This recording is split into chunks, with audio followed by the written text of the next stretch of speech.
नमस्कार, मैं हूं प्रज्ञा और आप देख रहे हैं बिहार न्यूज विद पीके। बढ़ते हैं दिन भर की बड़ी खबरों की ओर। नई सरकार के गठन के बाद आज पहली कैबिनेट बैठक आयोजित की गई, जिसमें 10 अहम प्रस्तावों को मंजूरी दी गई है।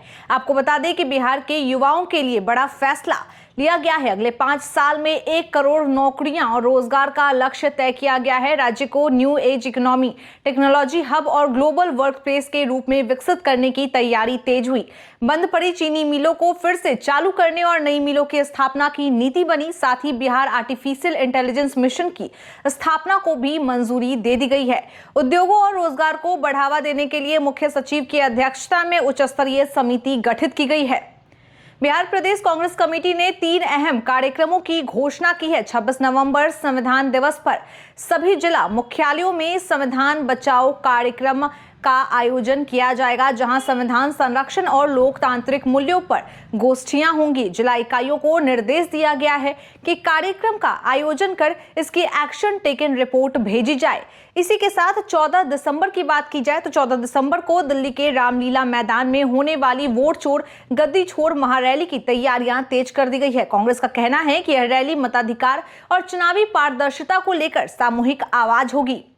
बिहार के 38 जिलों में 3.72 लाख पेंशनधारियों की पेंशन रोक दी गई है। समाज कल्याण विभाग ने लाइफ सर्टिफिकेट मांगा है, लेकिन ई लाभार्थी पोर्टल नहीं खुलने से अपलोड प्रक्रिया पूरी तरह से ठप हो गई है।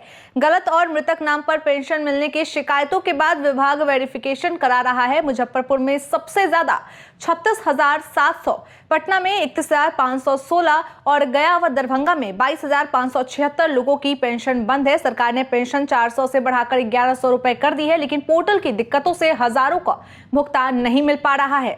बिहार के नए परिवहन मंत्री श्रवण कुमार ने कार्यभार संभालते ही एक बड़ा फैसला ले लिया है। सरकारी बसों में कंडक्टर बनने की न्यूनतम योग्यता अब 10वीं से घटाकर 7वीं पास कर दी गई है, ताकि अधिक युवाओं को रोजगार मिल सके। राज्य में 4 नए IDTR केंद्र बनाए जाएंगे। इसके अलावा बांका, भागलपुर, पूर्णिया, बेतिया और नालंदा में यह IDTR बनेंगे। साथ ही लगभग 200 नए बस रूटों की तैयारी शुरू हो गई है, जिससे जिलों और पड़ोसी राज्यों के लिए बस सेवाएं बढ़ने वाली है। पुरानी बसों की नीलामी और बस अड्डों की सुविधाएं सुधारने के भी साफ तौर पर निर्देश दे दिए गए हैं।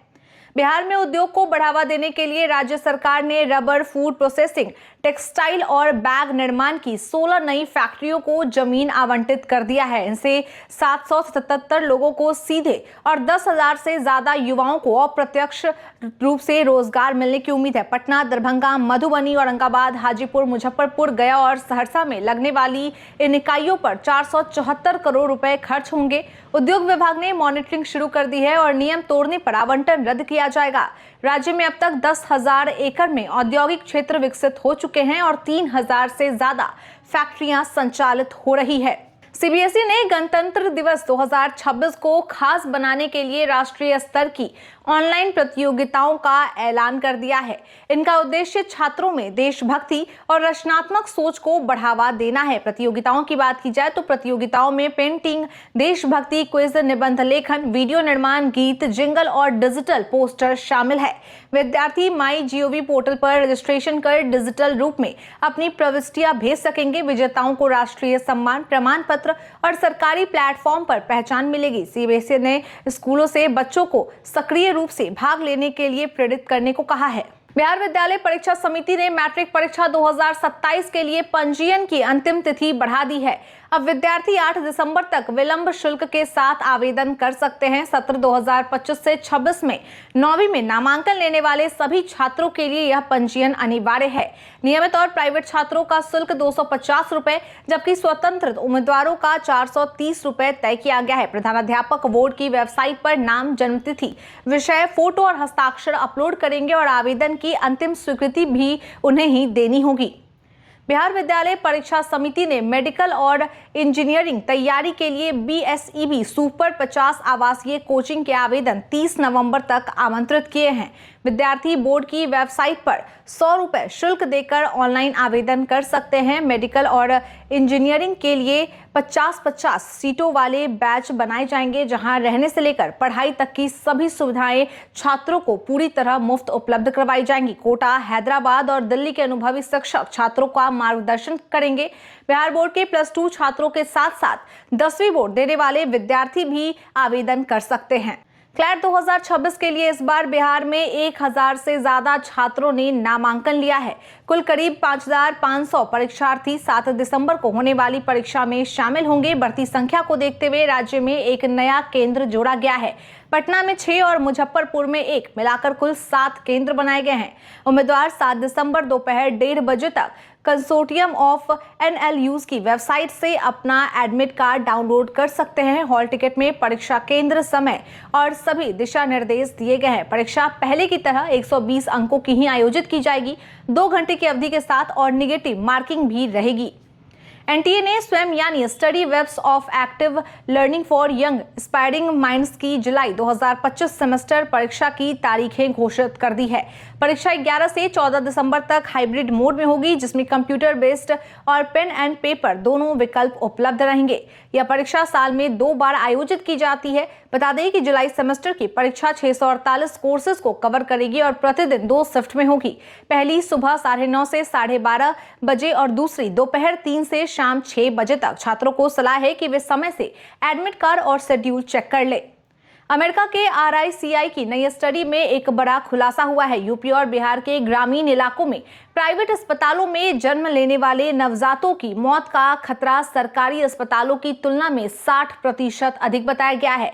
NFHS डेटा के मुताबिक प्राइवेट अस्पतालों में नवजात मृत्यु दर 51 प्रति हजार, जबकि सरकारी अस्पतालों में 32 प्रति हजार दर्ज हुई। शोध में बताया गया है कि निजी अस्पतालों में गैर जरूरी मेडिकल इंटरफेरेंस बड़ा कारण है।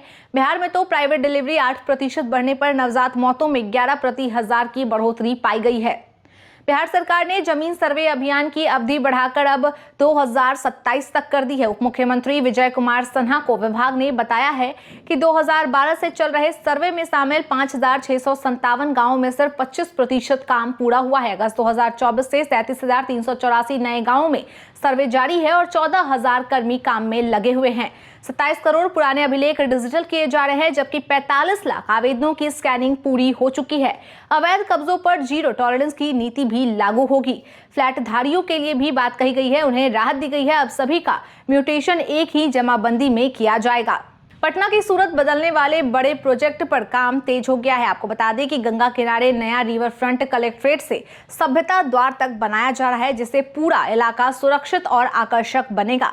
JP गंगा पथ के पास बनने वाला तितली पार्क शहर का नया हाईलाइट होगा, जहां रंग बिरंगी तितलियां और हरियाली पर्यटकों को अपनी ओर आकर्षित करेंगी। इसके साथ ही दीघा से सभ्यता द्वार तक 15 किलोमीटर का समग्र उद्यान तैयार हो रहा है। वहीं पटना हाट को भी रिवर फ्रंट से जोड़कर स्थानीय कला और पर्यटन को बढ़ावा दिया जाएगा। Uranium corporation of India limited यानी कि UCIL में अप्रेंटिसशिप के लिए भर्ती निकाली गई है। ऐसे में इच्छुक उम्मीदवार अप्रेंटिसशिप india.gov.in पर जाकर ऑनलाइन तरीके से रजिस्ट्रेशन कर सकते हैं। पदों में शामिल हैं माइनिंग मेट्सी, वाइंडिंग इंजन ड्राइवर B और boiler cum compressor attendant A। योग्यता में माइनिंग मेट के लिए DGMS सर्टिफिकेट और 3 साल का अनुभव, वाइंडिंग इंजन ड्राइवर के लिए 10वीं पास, प्रथम श्रेणी DGMS लाइसेंस और 3 साल का अनुभव, जबकि बॉयलर अटेंडेंट के लिए 10वीं पास, प्रथम श्रेणी बॉयलर अटेंडेंट सर्टिफिकेट और साथ ही 1 साल का अनुभव भी अनिवार्य होगा। एज लिमिट क्रमशः 40, 35 और 30 वर्ष तय की गई है। साथ ही SC, ST, OBC, NCL और PWBD श्रेणियों को निम्नानुसार आयु में भी छूट दी जाएगी।